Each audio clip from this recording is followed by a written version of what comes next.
jump right in. All right, Okay. firing up Resident Evil 2 here. Got quite a crowd here at the PlayStation E3 booth. So here you can see, again, so Resident Evil 2 is very near and dear to tons of people's hearts.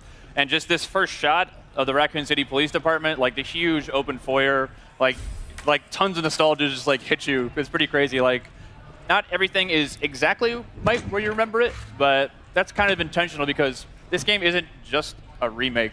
It's a whole new game that we're building off of the foundation that the original game had built. So there's going to be a lot of familiar stuff, but there's going to be a lot of new stuff as well. So. And that's how you got to do it, Yeah. right? I mean, it's been close to 20 years, hasn't it? Yep. Right. This game alone, 20 years. Wow. Does it make you feel old, Sid? I feel old when Yeah, I I know. that. That makes me feel a little old. David, Marvin, you there?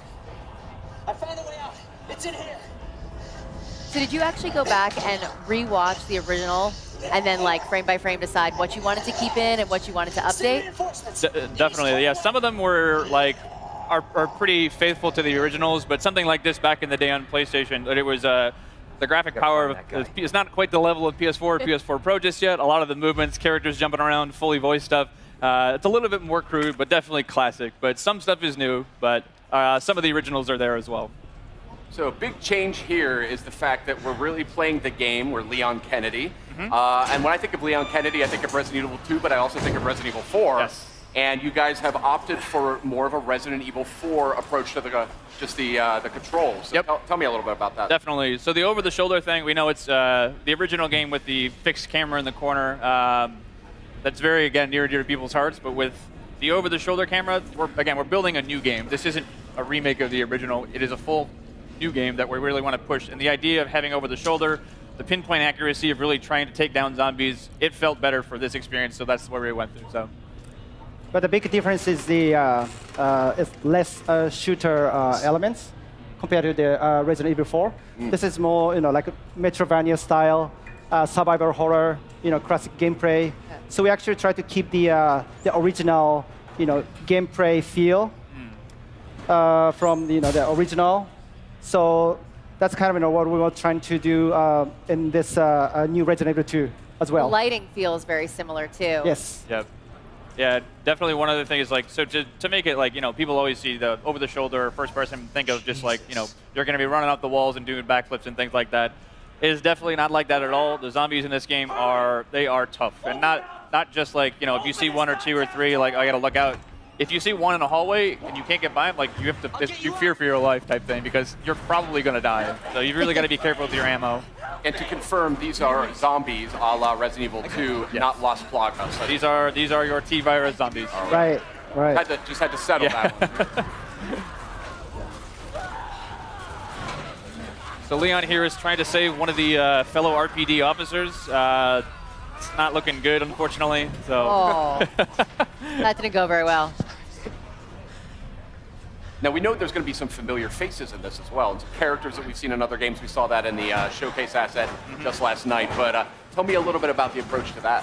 Definitely. So we've got, of course, like, not only do we have Leon has his own campaign, we also wanted to bring back Claire Redfield. So she's not playable in this demo, but she, as well, is going to get her full playable campaign, too. Awesome. So, the rest of the characters are kind of, we haven't really confirmed too much yet, so I advise you to go back and watch the trailer.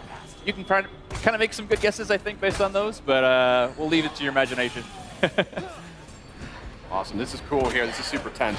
So we're getting into here. So every time a zombie bites you, you really feel like you get that over-the-shoulder perspective really helps because you get to see the zombies. You really feel them kind of like bite into your neck just like that. Yeah. It kind of disorients you too when you get that, so you're spun around. It creates sort of a real sense of like, oh crap, what's going on? A zombie's actually attacking me.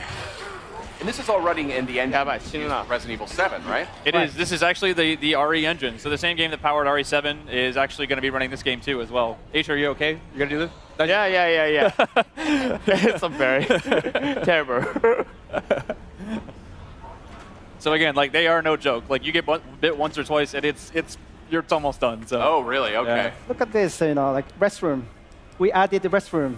Yeah. So that was one thing that was really in the PS1 game, it was one of those ones. It's limitations back in the day, but there were actually no restrooms in the original PlayStation. Right. That's a good point, Yeah. actually. Right. So in this demo, we wanted to make sure that we have a fully functioning bathroom. We put a little treat inside there for you, a first aid spray. That's a back of box. Yeah. Right. If I've ever heard of one. I noticed you just picked up some first aid spray before. A lot of what I love about survival horror games is the limited supplies. You really have to like think things through. Is that an element that you guys are working with? Yeah, those are sort of like the emergency last minute things. But again, like it is really survival horror to its fullest. Like you're gonna need to conserve those. As you can see in his inventory there, he only had a handful of bullets. So if you run out of bullets, there's no like. We did add certain things like, you know, if you find a la RE7 some gunpowder and some other resources, you can make more. But if you're out, you're pretty much going to be out. So really wanted to drive home the survival aspect of this game. Is there a knife? Is that included? There is. So a little bit later, if we get far enough, we will show you the knife. It functions a way similar to when we did the original Resident Evil 1 remake. So instead of just being something that you use and you can slash it to keep guys at bay, but these guys are ironclad, and that's generally probably not the best idea. Yeah. If you do get grappled, you get the chance to use it as sort of an emergency weapon to get rid of that zombie and get him off you.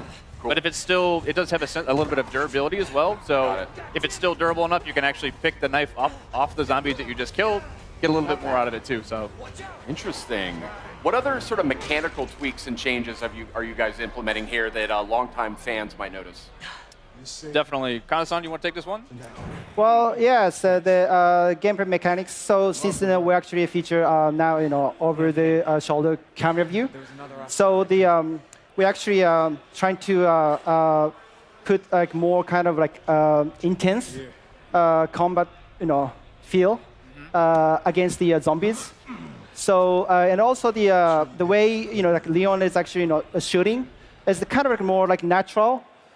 Feel more close to the like Resident Evil 7 kind of combat style. Yeah. There is some stuff a little bit later in the demo too, where it wasn't present in the original game, where it's a little bit, again, pushing that survival aspect of the game. You can find like wooden boards to board up windows, to choose whether you want to board up that one, if that zombie is a really problem for you.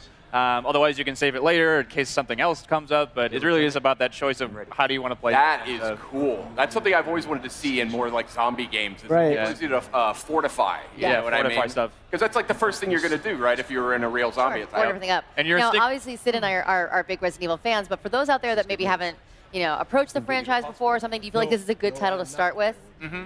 Definitely. I mean, this is almost the Resident Evil 2 is obviously the second game in the franchise, but really is sort of the genesis of where a lot of the groundswell around the brand came up. So again, if you haven't played this title before, the story is about Raccoon City is a Midwestern town. A mysterious outbreak hits. Zombies are everywhere. It's Leon, the guy with the RPG vest on here. It's his first day on the job as a cop, and he's basically coming to work, and what happened? There's zombies everywhere. He's finding his comrades are basically going through hell. And Claire Redfield, who is the other character in the game, she's a college student. She's looking for her brother Chris, who works in the Special Forces. And they basically fates intersect, and you'll be able to sort of see each other's perspectives throughout the game. So now he's got the combat knife. yes. From, so here we have our knife Yeah. that we get from Marvin. Marvin, yes.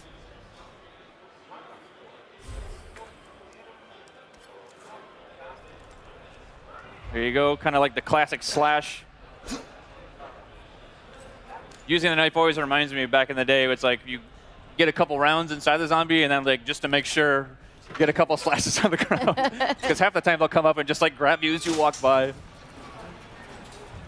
This is not how I imagined it. So again, a lot of these rooms, especially this one too, it's like that door necessarily wasn't there in the first game or the original RE2, but this room is super iconic for a lot of reasons, but it's not quite the same as you might remember it too. If you turn this corner in the original game, you might have remembered something crawling by that window. It's not there anymore, but it takes a lot different forms later. So again, we want to keep people on their toes. They expected that there, but we're going to move it because we don't want you to know everything that's going to come you can't have the dogs jumping out of the same window, right? RE's all about jump scares and getting people off their seats. So like, if they know everything that's coming, that's no fun. Now, I don't want you to spoil anything here, but I've played Resident Evil 2 quite a few times.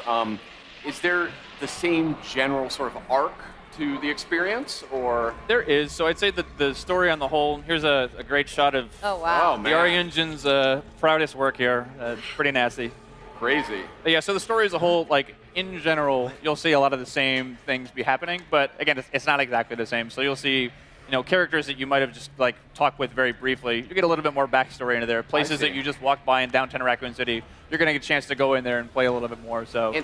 And you had mentioned Claire will be a playable character. Will that sort of crossover, they had the ability to sort of interact with each other's storyline a little bit in the original game. Right, from time to time. So it's going to be slightly different because back in the day it was we called it a zapping system. You could play A and B scenarios, but we wanted to have each character have their own separate campaign. They certainly will be crossing over, but it's going to be updated, modified for this new version of the game too. So awesome.